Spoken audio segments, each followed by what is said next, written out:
Now turn to Section 1 of your booklet. Section 1. Listen to the telephone conversation between a student and the owner of a paragliding school. Hello, Paraglider's Paradise. How can I help you? Oh, hi. I'm interested in doing a course in paragliding. Which course are you interested in? Well, I'm not sure. What's available? We've got the introductory course, which lasts for 2 days. Okay. Or there's the 4-day beginner's course. There's also the elementary pilot course, which takes 5 to 6 days depending on conditions. We might try the beginner's course. What sort of prices are we looking at? The introductory is $190. The beginner's course, which is what you'd probably be looking at, is $320. No, sorry, $330. It's just gone up. And the pilot course is $430. Right. And you also have to become a member of our club so that you're insured. That'll cost you $12 a day. Everyone has to take out insurance, you see. Does that cover me if I break a leg? No, I'm afraid not. It's only third party and covers you against damage to other people or their belongings, but not theft or injury. You would need to take out your own personal accident insurance. I see. And what's the best way to get to your place? By public transport, or could we come by bike? We're pretty keen cyclists. It's difficult by public transport, although there is a bus from Newcastle. Most people get here by car, though, because we're a little off the beaten track. But you could ride here, okay? I'll send you a map. Just let me take down a few details. What's your name? Maria Gentle. And your address, Maria? Well, I'm a student staying with a family in Newcastle. So it's care of? Care of Mr. and Mrs. MacDonald. Like the hamburgers? Yes, exactly. MacDonald. The post office box address is probably best. It's P.O. Box 2492, Newcastle. Is there a fax number there? Because I could fax you the information. Yes, actually there is. It's 0249. That is for Newcastle. And then 760412. Okay. Now, if you decide to do one of our courses, you'll need to book in advance and to pay when you book. How would you be paying? By credit card, if that's okay. Do you take Visa? Yes, fine. We take all major cards, including Visa, Master, and American Express. Okay then. Thanks very much. Hi, Pauline. Hi, Maria. What's that you're reading? Just some information from a paragliding school. It looks really good fun. Do you fancy a go at paragliding? Sure. Do you have to buy lots of equipment and stuff? Not really. The school provides the equipment, but we'd have to take a few things along. Such as? Well, it says here, clothes wear stout boots, so no sneakers or sandals, I suppose. And clothes suitable for an active day in the hills, preferably a long-sleeve t-shirt. That's probably in case you land in the stinging nettles. It also says we should bring a packed lunch. We do not recommend soft drinks or flasks of coffee. Water is really the best thing to drink. We'd also need to bring suntan lotion and something to protect your head from the sun. Okay, that sounds reasonable. And where would we stay? Well, look, they seem to operate a campsite too, because it says here that it's only $10 a day to pitch a tent. That'd be fine, wouldn't it? And that way we'd save quite a bit, because even a cheap hotel would cost money. Or perhaps we could stay in a bed and breakfast nearby. It gives a couple of names here we could ring. I think I might prefer that. Hotels and youth hostels would all be miles away from the farm, and I don't fancy a caravan. No, I agree. But let's take a tent and pray for good weather. Okay, let's do it. What about next weekend? No, I can't. I'm going on a geography field trip. And then it's the weekend before exams, and I really need to study. Okay then. Let's make it the one after the exams. Fine. We'll need a break by then. Can you ring and... Section 2. You are going to hear an interviewer who is interviewing Alan. He made a great discovery of Mungo National Park. An event occurred in 1996 over a period of 3 days that attracted considerable attention at the time and led to a new find in Mungo National Park, which is the focal point of the Willandra Lakes World Heritage Area in New South Wales, Australia. I talked to Alan Moore, the organizer of this trip, about his experience. Alan, what was the purpose of your trip? Well, as you know, I love the Outback and lead tours of people wanting to go into more remote parts of the country. However, I thought it was time for me too to have a holiday. So I packed up my family and we went to Mungo National Park. Why did you choose this location? It holds a record of Aboriginal life stretching back over 40,000 years. And of course, I wanted my young kids to be amazed by the main feature of the park, the remarkable Walls of China, as they're called, where wind and water erosion have exposed this long history. I see. What was the weather like? It was unusual for that time of year. The rain was just one continual downpour after another. We were always soaked to the skin. So we decided to cut our holiday short and only stayed 3 days in the end. However, it was eventful. The obvious problem was to get back to the nearest town, a small place called Burunga. But the dirt roads out there are always impassable after rain, so we settled down for a long, wet wait in the park. We didn't really mind because the scenery was so interesting. However, the kids wandered away without our noticing, and eventually we realized they must be lost. So we used our two-way radio to contact the park rangers and the police, and a helicopter was sent. Luckily, the kids were found within a few hours, but they'd made an important discovery. So, the trip was also eventful for another reason, wasn't it? Yes. They led us to some ancient Aboriginal art. The kids had taken shelter in a very small, low cave that was difficult to see from the outside. We were lucky to have another family camping in our location. When they heard us calling the kids, they immediately helped us search for them, and as the hours went by, they also provided us with much-needed support and encouragement.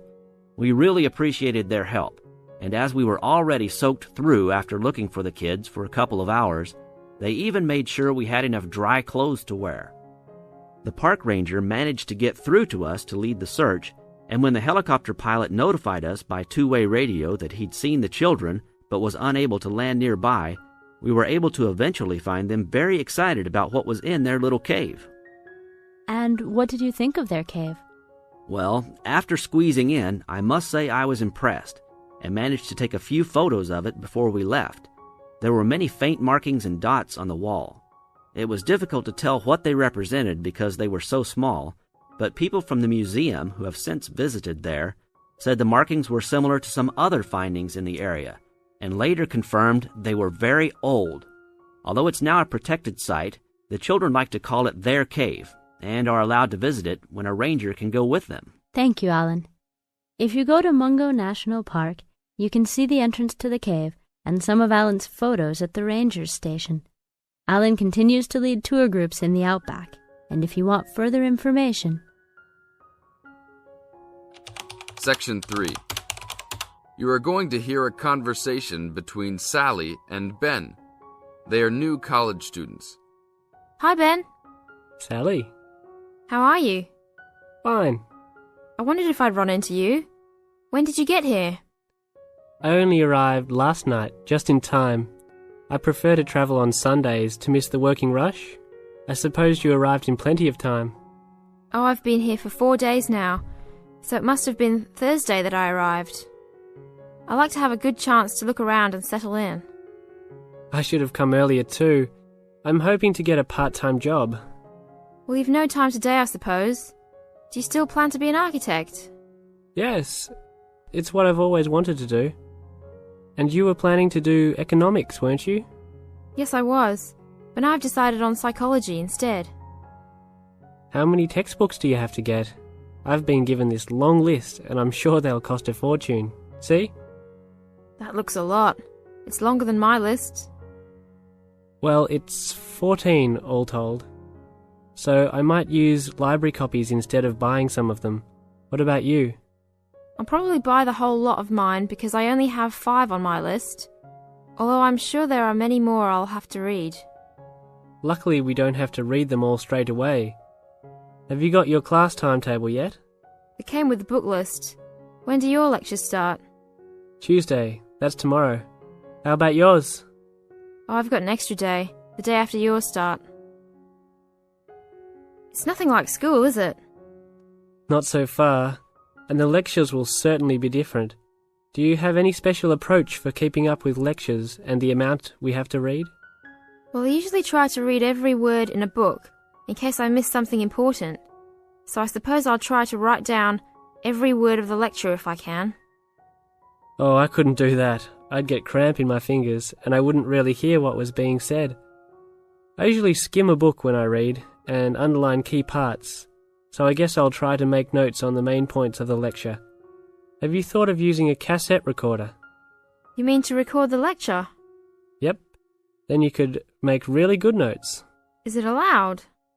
I think so. It must be. Plenty of people seem to do it. It has to be better than trying to write every word as you listen. Anyway, what's your first lecture about? Oh, it's on the Industrial Revolution. The Industrial Revolution? Sounds boring to me. Not really. It made a big difference to everything, including architecture eventually. So what's your first lecture about? It's about what separates humans from other animals. Okay. Look, I was on my way to the library to check out some of these books on my list. I have a tutorial paper to give in a couple of weeks. Oh, what's the topic?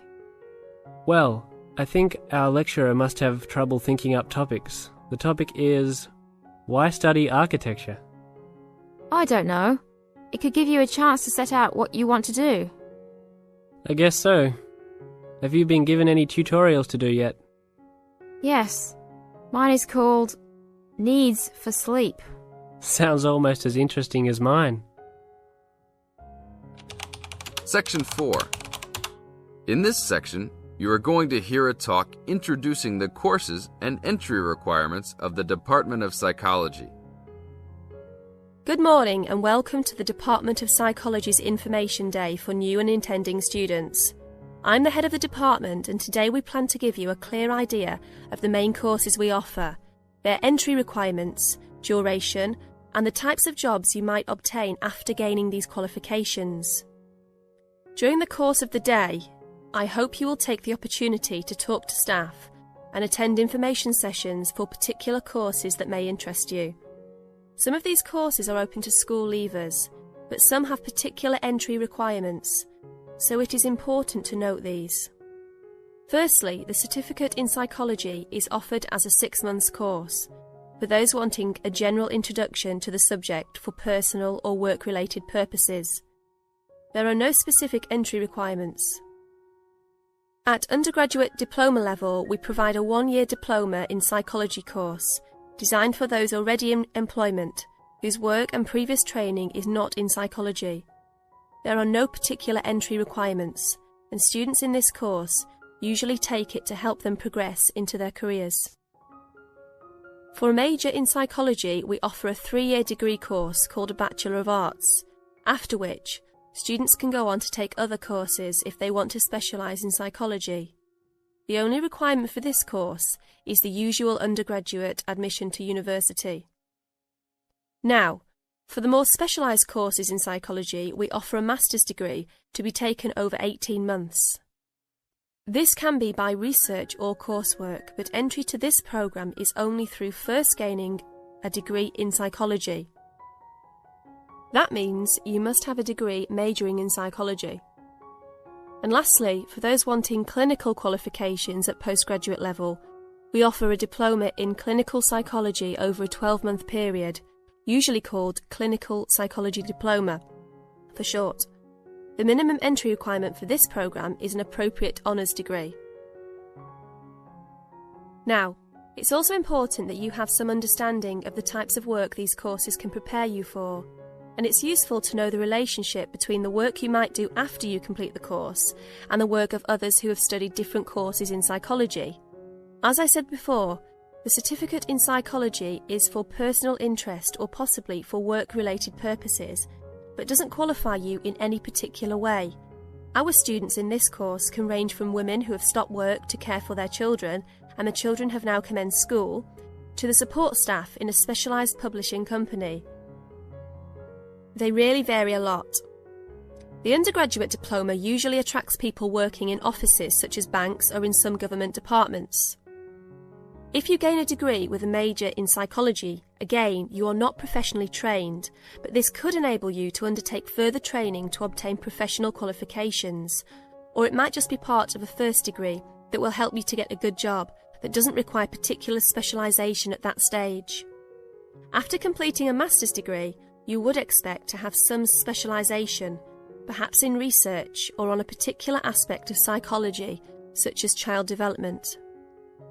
For those who also have a clinical diploma, there are a wide range of jobs available. Some focus on helping people with personal adjustment or family problems. Others might concentrate more on using psychological tests, or perhaps working in particular institutions, such as those for the mentally ill, or in prisons. There are many other job opportunities, so if you are interested to discuss possibilities with any of the staff today. This is the end of Section 4. You now have half a minute to check your answers.